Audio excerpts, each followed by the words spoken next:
YSR Congress party laddu విషయంలో ఒక మంచి పాయింట్ని అయితే రైట్ చేసుకున్నారు. చాలా మంచి పాయింట్, వ్యాలిడ్ పాయింట్ని క్యాచ్ చేసింది. ఇప్పటిదాకా ఎందుకంటే ఆ ఛార్జీ షీట్ పూర్తిగా రీడ్ చేసిన తర్వాత వాళ్ళకు కూడా ఒక అవగాహన వచ్చేసింది. మంచి పాయింట్ క్యాచ్ చేశారు.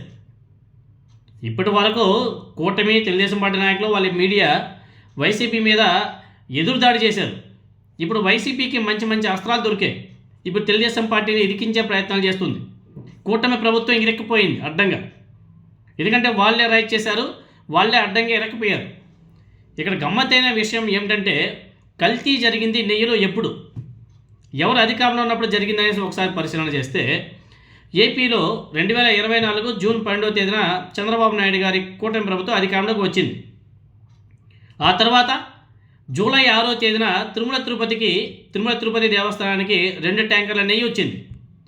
అదేవిధంగా జూలై 12వ తేదీన మరో 2 ట్యాంకర్ల నెయ్యి వచ్చింది. వీటిని టీటీడీ వాళ్ళు అక్కడ ఇంటర్నల్గా ఒక ల్యాబ్ ఉంటుంది, ఆ ల్యాబ్లో టెస్ట్ చేయించారు. ఆ టెస్ట్లో ఎక్కడో క్వాలిటీ తక్కువగా ఉందని చెప్పేసి ఆ 4 ట్యాంకర్ల నెయ్యిని వెనక్కి పంపించేశారు. కూటమి అధికారంలో ఉన్నప్పుడే వెనక్కి పంపించేశారు. కానీ ఆ 4 ట్యాంకర్ల నెయ్యి మళ్ళీ తిరిగి మళ్ళీ అడ్డదారిలో మళ్ళీ తిరుమలకి వెళ్ళిపోయింది. ఆ నెయ్యిని లోపల కూడా ఎంట్రీ చేయించేశారు. మళ్ళీ ఆ నెయ్యిని లడ్డూ తయారు కూడా వినియోగించేశారు.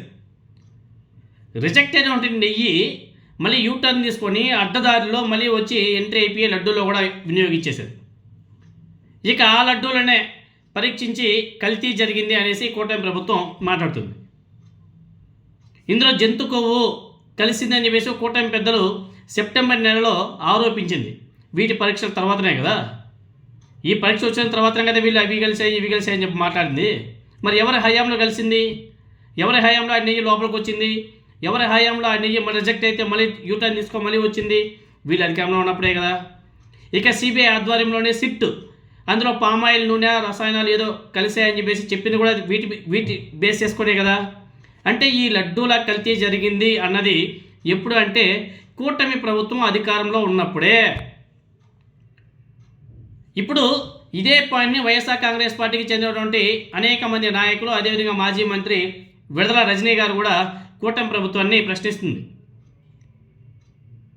2024 జూలై 6న వచ్చేటువంటి 2 ట్యాంకర్లు, జూలై 12వ తేదీన వచ్చేటువంటి మరో 2 ట్యాంకర్ల నెయ్యిని టీటీడీ ల్యాబ్ టెస్టులు కూడా చేసి నాణ్యతా ప్రమాణాలు లేవని చెప్పేసి వెనక్కి పంపింది వాస్తవం కాదా? వాస్తవమే. మరి ఆ లారీలు దొడ్డిదారినే తిరిగి వచ్చింది ఎవరి హయాంలో? కూటమి ప్రభుత్వ పాలనలోనే కదా, వీళ్ళు అధికారంలో ఉన్నప్పుడే కదా. ఒకవేళ కల్తీ జరిగి ఉంటే అది ఎవరి హయాంలో? తెలుగుదేశం పార్టీ హయాంలోనే కదా. దీనికి సమాధానం చెప్పాలా? ఇవి మాత్రం సమాధానం చెప్పరు. వైసీపీ అంటారు.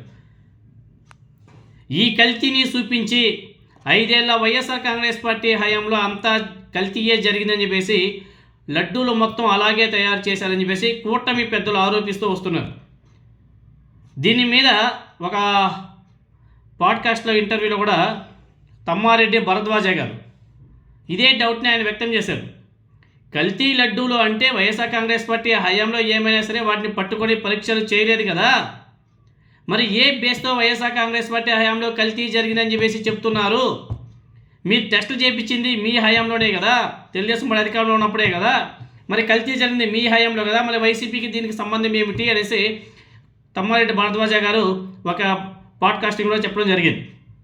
అంతేకాదు, ఒకవేళ లడ్డూలో కల్తీ జరిగింది, ఇంకేదో కెమికల్స్ జరిగాయి, ఇంకేదో మిక్స్ అయ్యని చెప్పేసి మాట్లాడుతున్నారు కదా. ఆ లడ్డూల వల్ల, ఆ నెయ్యి కల్తీ నెయ్యి ద్వారా తయారు చేసినటువంటి లడ్డూలు తిని ఆ లడ్డూల వల్ల అనారోగ్యం వచ్చిందని చెప్పేసి, జబ్బులు వచ్చినాయని చెప్పేసి ఎవరైనా సరే ఆ సమయంలో ఫిర్యాదులు చేసిన దాఖలాలు ఉన్నాయా అంటే లేవు. మరి వీళ్ళే చెప్తున్నారు కెమికల్స్ మిక్సింగ్ చేశారని చెప్తారు. కెమికల్స్ మిక్సింగ్ చంద్రబాబు నాయుడు గారు ఇంకా నీచంగా మాట్లాడాడు. ఆ టాయిలెట్స్ క్లీన్ చేసే కెమికల్స్తో లడ్డూలు తయారు చేస్తారని చెప్పేసి కూడా మాట్లాడాడు. అవి తింటే, అవి కలిసి ఉంటే నెయ్యిని లడ్డూలో వాడితే ఎవరో ఒకరు ఏదో ఒక విధంగా అనారోగ్య పాలై ఉంటారు కదా. మరి అటువంటి దాఖలాలు, అటువంటి కంప్లైంట్స్ ఎక్కడికైనా రాలేదు కదా. ఎందుకు నారా చంద్రబాబు నాయుడు గారు వితౌట్ ఎవిడెన్స్, ఎటువంటి ఆధారాలు లేకుండా ఆయన నోటుకొచ్చేట్టు మాట్లాడుతున్నాడు అని చెప్పేసి ప్రతి ఒక్కరు కూడా ఖండిస్తున్నారు. ఇంకేమన్నా అంటే మాకు ఆ న్యూస్ పేపర్లో వచ్చింది, ఈ న్యూస్లో వచ్చాయి, అందుకే దాన్ని బేస్ చేసుకొని మేము మాట్లాడేసాము అని చెప్పేసి మాట్లాడతారు. ఒక ముఖ్యమంత్రి పొజిషన్లో ఉన్నటువంటి ఒక వ్యక్తి, డిప్యూటీ చీఫ్ మినిస్టర్ స్థానంలో ఉన్నటువంటి ఒక వ్యక్తి న్యూస్ పేపర్లో వచ్చింది, న్యూస్లో వచ్చింది, అందుకే మేము మాట్లాడాము అని చెప్తే ఇంకా వాళ్ళ యొక్క చిత్తశుద్ధి ఏమాత్రం అనేది ఒకసారి అందరూ కూడా ఆలోచన చేయవలసిన అవసరం కూడా ఉంది. ఎందుకంటే జరిగింది మొత్తం కూడా వాళ్ళ హయాంలోనే, వైసీపీకి దానికి ఎటువంటి సంబంధమే లేదు. అయినా కానీ వైసీపీ వాళ్ళ మీద వీళ్ళు నెపనెట్టే కార్యక్రమం మొదలు పెడితే వాళ్ళకై వాళ్ళు సుప్రీంకోర్టు తలుపు తట్టి సుప్రీంకోర్టుకి వెళ్ళి పిటిషన్ వేసి అక్కడ నుంచి సుప్రీంకోర్టు చాలా సీరియస్గా తీసుకొని ఒక సిట్ని ఏర్పాటు చేసి వాళ్ళు ఇన్వెస్టిగేషన్ చేసి విచారణలో పూర్తయ్యి ఛార్జ్ షీట్ దాఖలు చేస్తే ఇవన్నీ కూడా తెలుగుదేశం పార్టీ హయాంలోనే చేశారు. కూటమి ప్రభుత్వంలోనే జరిగింది. దాంట్లో ఎక్కడ కానీ జంతు కొవ్వు, పంది కొవ్వు, చేపల నూనె ఎక్కడ కానీ లేదు, దాంట్లో ఏదో పామాయిల్ ఏదో మిక్సింగ్ అయిందని చెప్పేసి మాత్రమే ఒక స్టేట్మెంట్ ఇచ్చారు. ఛార్జీ షీట్లో చాలా స్పష్టంగా చెప్పారు. అది కూడా తెలుగుదేశం పార్టీ అధికారంలోకి వచ్చిన తర్వాతనే జరిగిందని చెప్పేసి కూడా చాలా స్పష్టంగా ఛార్జీ షీట్లో మెన్షన్ చేశారు. అయినా కానీ ఈ కూటమి ప్రభుత్వం జనాల మైండ్ని డైవర్ట్ చేయడం కోసం ఛార్జీ షీట్ అలా వచ్చిందో లేదో నిజాలు బయటపడిపోతాయన్న భయంతో మళ్ళీ వాళ్ళ మీడియా ద్వారా వాళ్ళ వ్యక్తుల ద్వారా తప్పుడు ప్రచారం కనీసం 500-600 కోట్లు ఖర్చు పెట్టారంట. ఈ తప్పుడు వార్తని ప్రజల్లోకి బాగా ఎక్కించడం కోసం కూటమి తెలుగుదేశం పార్టీ 500-600 కోట్లు ఖర్చు పెట్టి మీడియా సంస్థలకి, సోషల్ మీడియాలోకి బీభత్సంగా ఖర్చు పెట్టారంట. అంటే చంద్రబాబు నాయుడు గారు వాళ్ళ కూటమి ప్రభుత్వం యొక్క వ్యక్తిత్వం ఏంటి, వాళ్ళకి ఆలోచన విధానం ఏంటి, వాళ్ళకి ఏ మాత్రం దైవభక్తి ఉంది అన్నది చాలా స్పష్టంగా అర్థమైపోతుంది.